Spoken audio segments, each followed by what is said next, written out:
Welcome to 15 Minutes with Simba. Today we're talking golf with the president of the Zimbabwean Golf Association, Martin Chikwana, at Country Club, his home course. We will be discussing all things golf, trying to find out where we are as a country and where the sport is in general across the country. Martin, welcome to 15 Minutes. Thank you very much, Simba. It's a pleasure. So tell us a bit about this. This is your home course. Indeed. How does it feel? Feels like home. When you're a golfer and you are passionate about golf, normally the golf course is literally your second home, because whenever you're away from your actual house, you will be at a golf course, and naturally you'll be at your home golf course. So Country Club for me is my second home, and I feel like I'm at home. I feel comfortable. I feel happy when I'm out here, and yeah, it's one of my favorite places actually. All right, so tell us a bit more about the golf courses across the country. What do we have? How many do we have? And what is the current state of our golf courses? We as a country are quite fortunate. Well, to some extent fortunate. Should I use that word? We have 38 golf courses. But 38 has not always been the number. We have had far too much more than the 38 that we currently have. Obviously, because of the economics of our country and our history, some golf courses have sort of disappeared from our country. So at the moment, we have 38 golf courses throughout the country. And the 38 golf courses are spread throughout, from Victoria Falls right down to Mutare, to Inyanga, and then in Harare, and as well as in Bulawayo. In Bulawayo we have 3 main courses, and we have got a small par 3 course called Henwood. So in Bulawayo we have Country Club, which is my home course, as well as Bulawayo Golf Club, BGC, traditionally known as, and Harry Allen, which is also the 3rd golf course in Bulawayo. And yeah, so that's the number of golf courses. In terms of the conditions, yeah, we have a few golf courses that are struggling. Golf sort of reflects the economics of the country, and when the country struggles, you find that golf courses do struggle as well. So we have some beautiful golf courses, and some of them are struggling a little bit, and but some of them are well manicured. Country Club, I wouldn't classify it as one of those that are struggling. Neither would I say we are in the best shape that we could be, but we are in an okay shape. I mean, the fairways are quite watered, and yeah, it's quite decent. It's a very beautiful.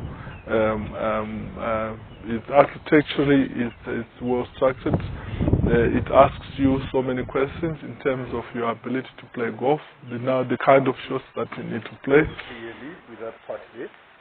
Yes, I mean, as you can see, the greens are rolling quite nicely, which basically means that our greenkeeper, Bruce Clark, as well as his team, they're doing a very good job. I mean, you can see the fringes.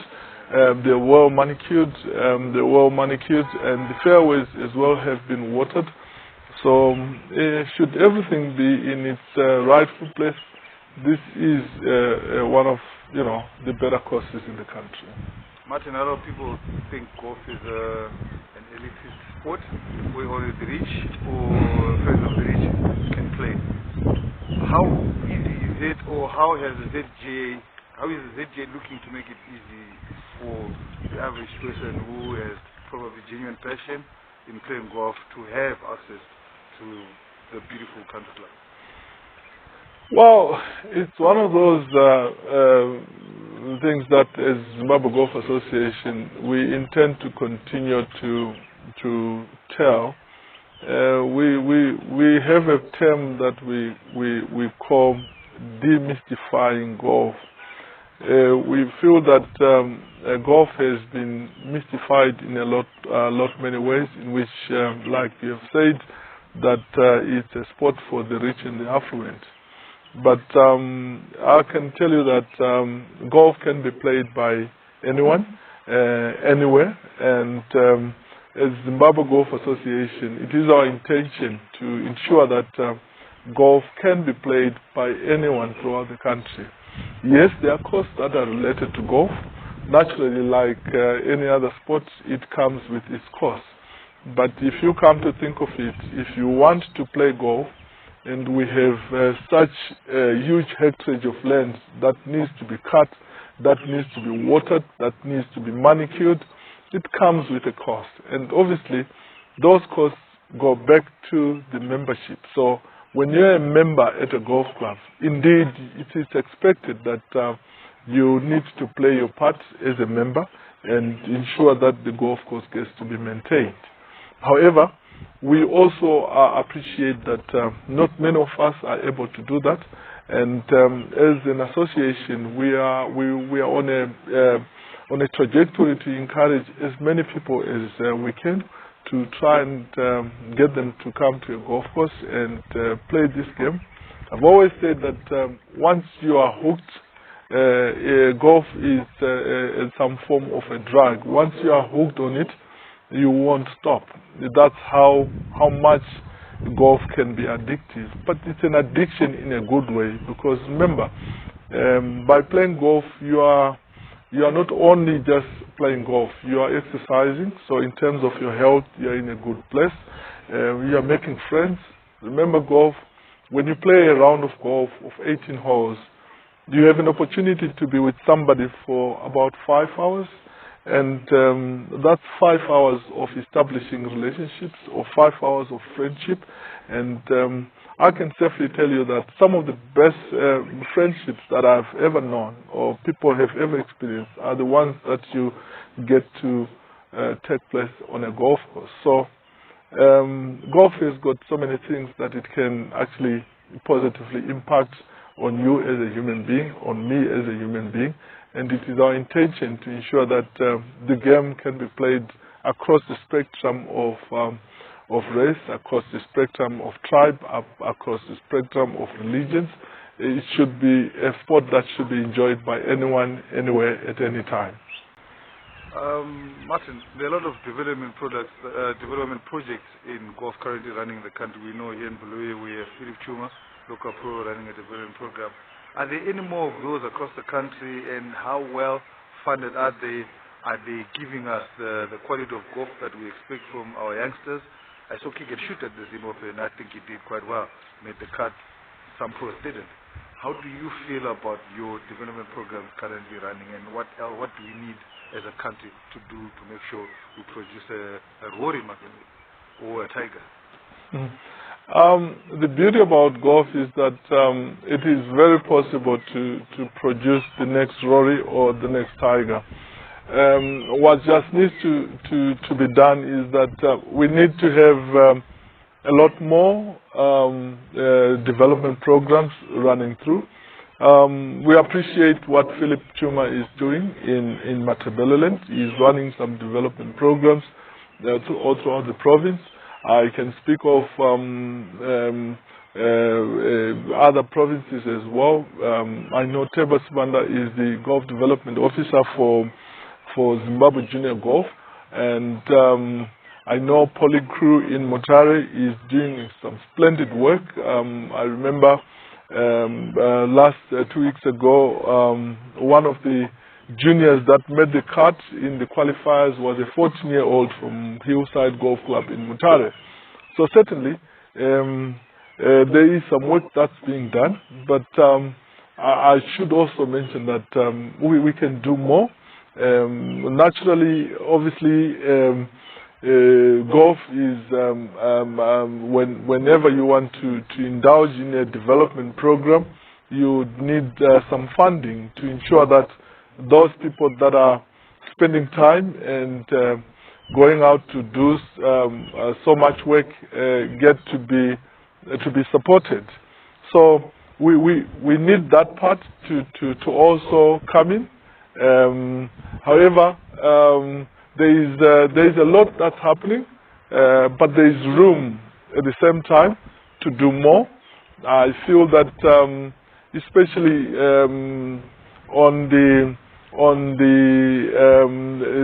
there's a certain part of our community, as you had rightfully mentioned earlier on. There are costs that are related into and with the playing of golf, but we try and put in measures to ensure that we alleviate that, to ensure that we can expose as many kids, as many people as we can to the sport. If we expand the base from which we get our players, we have more chances of getting the next big thing coming out of Zimbabwe. I did not mention that Scott Vincent, who not only met the cut for the Olympics, played superbly well at the Olympics. Scott is one of the products from junior golf right up to amateur golf, and look where he is now. He's recently qualified to play in the 105th Open at St. Andrews, which is a major achievement. And if you then recall that he is a player that came out of these programs that we are currently running, and these activities that we are carrying out as Zimbabwean Golf Association, then we appreciate that we can be whatever that we choose to be, and we have the capacity to produce the next big thing in golf, not only in the country but in the world. Let's talk a bit about Scott Vincent. He's qualified for the 105th US Open. When was the last time Zimbabwe had a golfer making the US Open? If I just may correct you, it's not the 1/5 US Open, it's the Open in Scotland. The Open in Scotland. It used to be called the British Open, but they've changed that now. It's now called the Open, and it's with capital letter D Open. Well, in terms of when was the last time a Zimbabwean is qualified, I can recall 1994, Nick Price taking part. I think he went into a playoff, if I'm not mistaken. I know the McNulty and Tony Johnson, they've also played in the Open. But yeah, we're going back to 1994, and I think it's the same year that Nick Price, who is a Zimbabwean, we're proud of him, was world #1. And also need I mention that he has been inducted in the Hall of Fame, in the International World Hall of Fame. That's a boy from Zimbabwe. So yes, that's as far as my knowledge can stretch me. So to have Scott making the cut and qualifying for the Open, it's a huge thing. The Open is arguably one of the biggest events on the golf calendar. Remember, we have 4 majors in the world. We have Augusta's played in the States. We have the US Open played in the States. We have the Players also played in the States. And the Open is the only other major of the 4 majors that's played outside the United States of America, which is played in Scotland. And so it is one of the major events on anyone's golfing calendar. And so we're quite excited by that. We're quite, we look forward to the Open, and we look forward to supporting our boy Scott, popularly known as Mondoro, in our golfing circles. So could we safely then argue that we see the progression that Mondoro has made from junior golf to amateur golf? Oh, certainly so. Certainly so. Certainly so. That's it's a pathway. It's a pathway that he has laid out. I know that there have been other people. If you recall, there are people like Brandon de Jong, who also had a card to play on the PGA, who is also Zimbabwean. But in terms of a pathway in which one can actually follow all the way through to where he is, certainly, and the development, Scott's development has been phenomenal. When he went to the Olympics, he was lying 242, if I'm not mistaken, and on the world golf ranking, and for him to go into the Olympics and then being able to finish 17th at the Olympics was a huge achievement. But not only was it a huge achievement for the country and for him personally, it gave him so much confidence, realizing that he had the ability to rub shoulders with the best in the world and compete quite well. So it gave him a huge lift, I suspect, and I think coming out of the Olympics, he won 2 tournaments, finished in top 5, a couple of tournaments, top 10, a few more tournaments. So you could certainly say playing in the Olympics and playing well, not just playing on competing, but playing very well, gave him a huge lift, and the results are what we see now. He's lying 109th on the world golf rankings, and it looks like he has taken off, and long may that good form and good trajectory continue, and we pray and hope that he will break into the top 100 and slowly make his way as low as he can on the golfing fraternity. So yeah, we're quite excited at Zimbabwe Golf. We can associate ourselves with this success in some way, and we are quite happy that we have a template in which many other young golfers can follow, which we have realized it does work.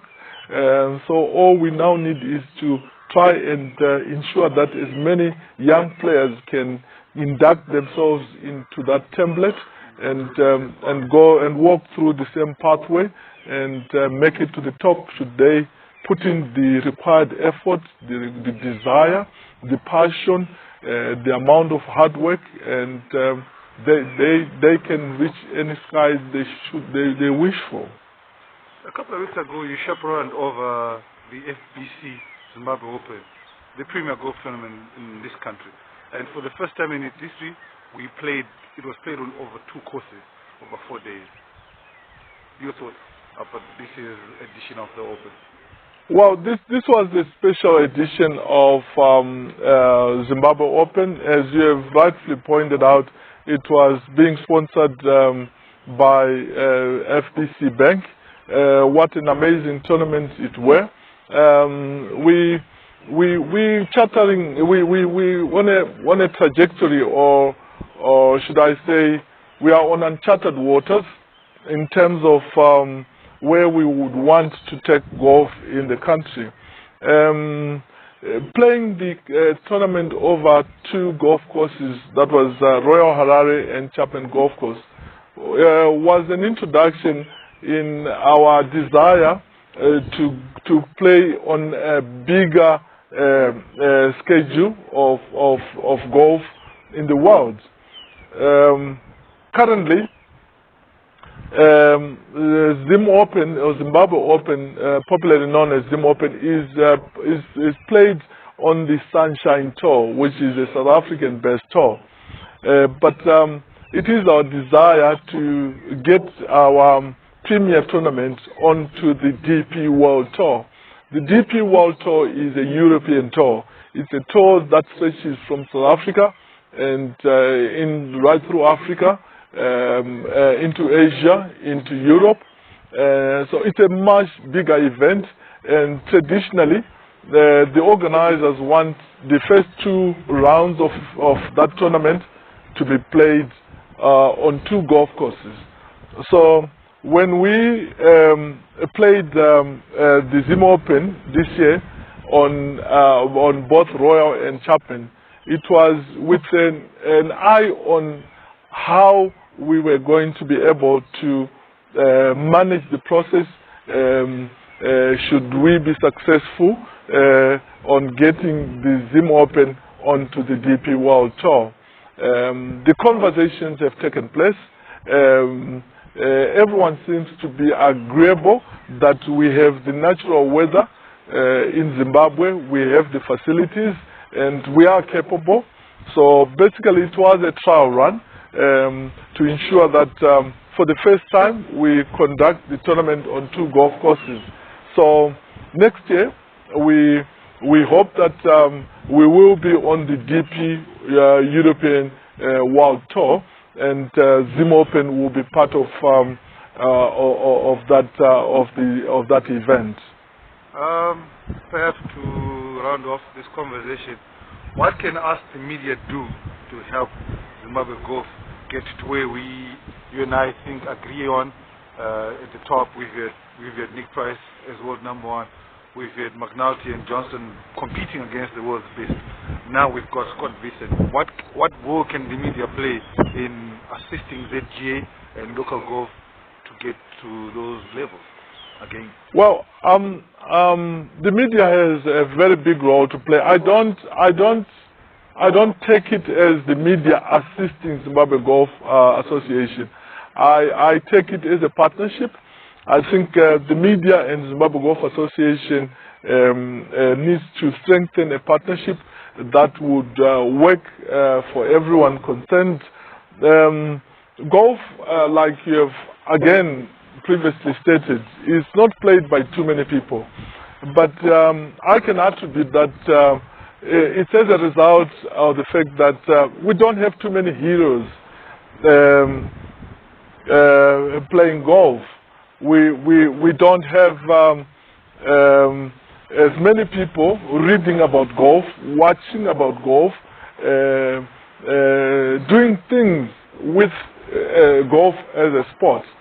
As a result, we haven't created enough heroes. Right now we're talking about Scott Vincent, and he's the best thing that's out there at the moment. But we need more of that. And there's no one better to speak about our heroes, to speak about people who are managing to play golf successfully as a professional besides the media. So as Zimbabwe Golf Association, we have the content in which the media can take it and give it to the public, so that our youngsters, our teenagers can appreciate that there are so many, there's so much that you can achieve as a result of playing the sport of golf. I can tell you quite confidently that in terms of golf scholarships, golf is one of the few sports that has the ability to offer scholarships for youngsters who intend to pursue the sport outside the country. There's so many bursaries that are out there, and there are so many universities that constantly write to us trying to find out whether we have got youngsters who fit, who are keen on their education but also good at golf, that they can offer scholarships and bursaries. So the media and Zimbabwe Golf Association and golf in general have to strengthen this partnership to ensure that we can create our own heroes. We can create a desire within the younger generation to want to play this beautiful sport. Martin, thank you very much for spending 15 minutes with me on your home course. Zimbabwe, that was 15 minutes with Simba. Today we had a conversation with Martin Chikwana, the president of the Zimbabwe Golf Association. Hopefully him and I can have this conversation at the Open. SBC, please help us. Follow us on Twitter, follow us on Facebook, subscribe on YouTube. Thank you very much, Zimbabwe, for following us. It's all down here. You can find us there. Thank you. Have a pleasant day, Zimbabwe. Thank you, Simba.